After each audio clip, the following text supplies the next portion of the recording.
Hello everyone, কেমন আছো সবাই? আশা করি সবাই ভালো আছো। তো আবারও নিয়ে এসেছি একটা নতুন মিনি ব্লগ। তো আমরা রেডি হয়ে পড়েছি, যাব হচ্ছে কীর্তনে। আমাদের এখানে হচ্ছে কীর্তন, আজকে হলো লাস্ট দিন। তো এখন যাব আমরা। আর এই যে জামা কাপড় জুতো দেখতে পাচ্ছ, এগুলো হলো আমার ছেলের। ও রয়েছে ওর পিসির বাড়ি, সকাল থেকে গিয়েছে, ওকে ওখান থেকে রেডি করে নিয়ে যাবো। তার আগে এই যে দেখো, আজকে কিন্তু উঠান বাড়ি সবই লেপেছি, অনেক ধুলো ধুলো হয়ে থাকে তার জন্য। আর এই যে গাড়িতে উঠে পড়লাম আমরা।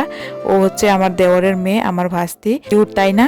তো এই যে আমরা গাড়িতে উঠে পড়েছি। আর আমাদের এখানে কিন্তু ধান লাগানো প্রায় হয়ে গেছে। তোমাদের এখানে কি হয়েছে জানাবে। এই যে দেখো, সব কিন্তু হয়ে গেছে, প্রায় কিছু কিছু বাকি আছে। তো চলে এসেছি আর পিসির বাড়ি। আর এটা হলো আমার যা আর দেওর।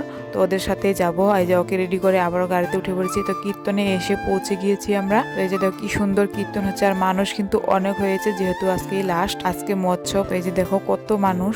তোমাদের কীর্তন শুনতে কেমন লাগে? আমার কিন্তু খুবই ভালো লাগে। আমাদের এখান থেকে কিন্তু অনেকটা দূর হয়, তবুও এসেছি কীর্তন শোনার জন্য। এই যে বসে পড়েছি আমরাও ছেলেকে নিয়ে। ও তো সুন্দর করে শুনছিল কীর্তনগুলো।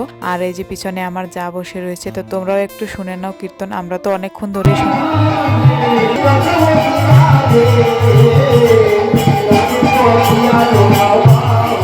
তো এখানে এখন অনেকক্ষণ ধরে শুনলাম, ছেলে মেয়েগুলো বলছে যে কিছু খাবো। তো এখানে তার জন্য দোকানে চলে আসলাম। তো ওরা খেয়ে নিল, তারপর আমরাও চলে গেলাম প্রসাদ খেতে। প্রসাদ খেয়ে এখন যাব বাড়িতে। ভিডিওটা কেমন লাগলো অবশ্যই কমেন্টে জানাবে।